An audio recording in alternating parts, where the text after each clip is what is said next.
தமிழ் எதிலும் தமிழ் எப்போதும் தமிழ் என்ற நடைமுறையை கொண்டு வர பாடுபடுவோம்.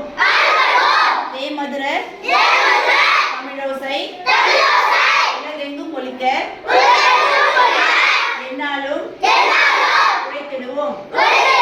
அனைத்து ஆவணங்களிலும் தமிழிலேயே கையொப்பமிடுவோம். குழந்தைகளுக்கு தமிழ் மொழியில் பெயர் சூட்ட பரப்புரை செய்திடுவோம்.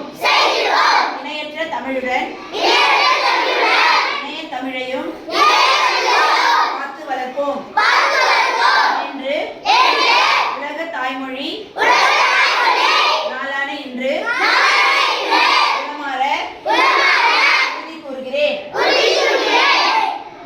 நன்றி.